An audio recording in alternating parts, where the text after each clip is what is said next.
नगर के ward number 23 Deendayalpuram colony में पिछले 15 दिनों से फटी पाइपलाइन को अब तक दुरुस्त नहीं किया गया है।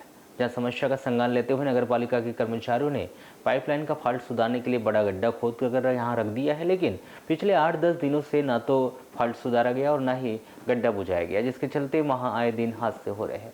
बताया जा रहा है कि नल जल योजना की पाइपलाइन को दुरुस्त करने के लिए नगर पालिका के अमले ने गड्ढा खोदा, लेकिन उसे बंद करना भूल गए। पिछले 8 दिन से यह गड्ढा खुला पड़ा हुआ है। अब यह गड्ढा दुर्घटना को न्योता दे रहा है। वार्ड पार्षद की शिकायत व सूचना के बाद भी नगर पालिका का अमला इसे गंभीरता से नहीं ले रहा है, जिसके कारण यह समस्या जस की तस बनी है।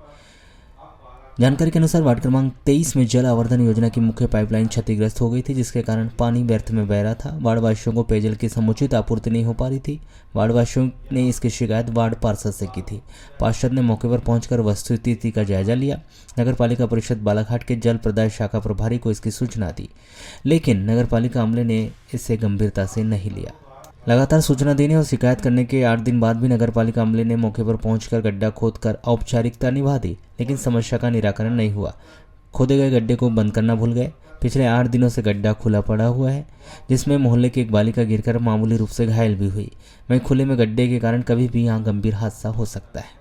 मैंने क्या है, आज से 7 से 8 दिन पहले मैंने शिव भैया जो हमारे जल प्रदाय शाखा के प्रभारी हैं, उनको मैंने कॉल करके समस्या बताई कि भैया हमारे वार्ड पर जो यहाँ पर पानी का गड्ढा हो गया और जो मोटा अपना पाइप है उससे पानी बह रहा रोड पर आ रहा है। तो उन्होंने 7 से 8 दिन के बाद आए, वो 7 से 8 दिन बाद आए वो हालांकि, और उसके बाद उन्होंने क्या करे, काम तो किए नहीं, मेरा गड्ढा खोद दी। यहाँ पर आप देखिए वो गड्ढे की स्थिति, वो गड्ढा उन्होंने खोद कर तैयार कर दिए हैं, उसके बाद उसको पैक नहीं करे। काम तो हुआ ही नहीं मेरा, पानी अभी भी रोड में बह रहा है। और यहाँ से क्या है, स्कूल की बस जाती बच्चों की, और एक बच्ची कल खेलते खेलते इस गड्ढे में गिर गई थी। तो अच्छा हुआ कि हम लोगों ने देख लिए, तो हमने समय रहते पर उसको बचा लिया। अगर नहीं आते तो बहुत बड़ी दुर्घटना हो सकती थी। कितना फीट गड्ढा है ये कम से कम मेरे ख्याल से 5 या 6 फीट होना चाहिए। क्यों खोदा गया था और कितने दिनों से खोदा हुआ है? यहाँ पर पानी जो अपना पाइपलाइन है वो डैमेज हो गई है, तो उसको बनाने के लिए मैंने कहा उनसे कि भैया आप भेजिए लेबर कर। तो 7 से 8 दिन बाद उन्होंने लेबर भेजा, और उसके बाद काम मेरा पूरा हुआ नहीं है, और वो गड्ढा वैसे ही छोड़कर वो चले गए हैं। कितने दिनों से खुला है गड्ढा? ये कम से कम 8 से 9 दिन हो गए। अच्छा। और उनको जाकर मैं बोलता हूँ फ़ोन, तो और जैसे हमारे जल प्रदाय शाखा के जो प्रभारी शिव भैया, उनको हम फ़ोन लगाते तो हमारा 8-8 दिन 4-4 दिन फ़ोन नहीं उठाते हैं। अब कैसे कर रहे हैं? अब मैंने उनको कॉल किया आज भी, तो मैंने बोला भैया अगर नहीं बना सकते तो चलो ठीक है, मत बनाओ, मैं कहीं से अपने पैसे खर्चे करके मैं दूसरे लेबर ला के बनवा लूँगा, लेकिन फ़िलहाल पर तो आप इसको बंद करवा के किसी घटना को आप रोक दो। क्या बोल रहे हैं? तो उन्होंने बोला मुझे आज कि ठीक है हम आकर देखते हैं। वैसे हालांकि वो तो मुझे 8 दिन से ऐसे ही घुमा रहे हैं कि हम आज कर देंगे, कल कर देंगे करके, काम तो अभी तक के मेरे हुए नहीं है। जन दिक्कत हो रही है, बहुत दिक्कत हो रही है। यहाँ से देखिए ना आप, मेन रोड है यहाँ से, और यहाँ से क्या है, स्कूल के बच्चों की बसें जाती है। ठीक। ये आज ये हमारे वार्ड नंबर 23 के पार्षद जी जितेंद्र कवाचे के द्वारा नगर पालिका में थोड़े से परेशान होकर मेरे को बताया गया कि 15 दिन पहले उनने इसकी शिकायत की है, तो 8 दिन बाद आकर के गड्ढा खोदा जाता है, और 8 से 9 दिन हो गए आज तक वो गड्ढा खुला है। वो 5 से 6 फीट गड्ढा है किसी के घर के सामने। प्रमुख मार्ग है इस एरिए की, यहाँ से कई स्कूल वैन, स्कूल बस आना जाना करती है, और रोड के जस्ट किनारे में गड्ढा खुला है। कल एक बच्ची यहाँ पर गिर गई, सीमेंट की परत लगी हुई है। अगर ठीक है, अच्छा हो गया, ज़्यादा बड़ी दुर्घटना नहीं हुई। बड़ी घटना हो सकती थी, कोई रात में आने जाने वाले वहाँ गाड़ी खिड़ सकती है।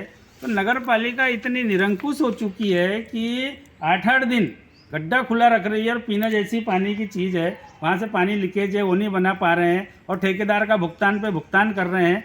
इतना पक्षपात कर रही है नगर पालिका, इतना पक्षपात हमने इसके पहले कभी नहीं देखे हैं। पक्ष विपक्ष चलते रहता है, पर एक विपक्ष का पार्षद होने के 15 दिन पहले कॉल करता है तो 8 दिन पहले गड्ढा खुदाया जा रहा है, और अभी 8 दिन से गड्ढा खुला हुआ है। कोई दुर्घटना हो जाएगी तो मैं नगर पालिका को चेतावनी दे रहा हूँ कि 2 दिन के अंदर पाइपलाइन बनकर अगर ठीक नहीं हुई तो नगर पालिका का फिर से गेट बंद कर दूंगा मैं। और नगर पालिका खुलने की सेवा के लिए है, ये कोई श्रमदान है, कोई एहसान नहीं कर रहे नगर पालिका पर। नगर पालिका उनको उचित तनख्वाह देती है तब जाके जनता के काम कर रही है, और उनको जो तनख्वाह दी जा रही है इसी जनता के टैक्स के पैसे से दी जा रही है। तो अपनी जिम्मेदारी समझे, अपना काम करे, 2 दिन के अंदर इसको ठीक करे, अन्यथा नगर पालिका गेट बंद कर दूंगा मैं फिर से। तो ये सिर्फ इन्हीं के वार्ड में ऐसा हो रहा है या बाकी वार्डों में भी यही आलम है? नहीं, ये शहर तो पूरा परेशान है इनकी कार्यप्रणाली से। वर्तमान जो परिषद है सत्ता पक्ष की, इससे पूरा शहर परेशान है। पर कुछ परेशानी हमारे विपक्ष के पार्षदों को ज़्यादा परेशान किया जा रहा है। काम कुछ करते नहीं है, शहर में वाहवाही लेने का, पर शहर पूरा इन्हें खराब कर चुके हैं। ऐसी परिषद हमने कभी देखे भी नहीं। तो ये जानबूझ के विपक्षी का काम नहीं किया जा रहा है, ऐसा कहना है आपका? इससे तो ये समझ में आ रहा है कि 8 दिन से गड्ढा खुला है। मेरे वार्डों में भी कई दिनों से गड्ढे खुले रहे हैं। तो ये बड़ी दुर्भाग्य की बात है कि 1 साल से इन्हीं के वार्ड में हैंडपम्प खराब है। आज तक 1 साल हो गए शंकर घाट के पास में। अब ये बताइए कि 1 साल से ये कितने बार बताया होगा। ये जानबूझ के भेदभाव कर रहे हैं, पर हम इनको भेदभाव नहीं करने देंगे। 2 दिनों का अल्टीमेटम दिया आपने? 2 दिनों का अल्टीमेटम है, नहीं तो सोमवार के दिन मैं ताला लगा दूंगा नगर पालिका के मुख्य गेट को। ठीक।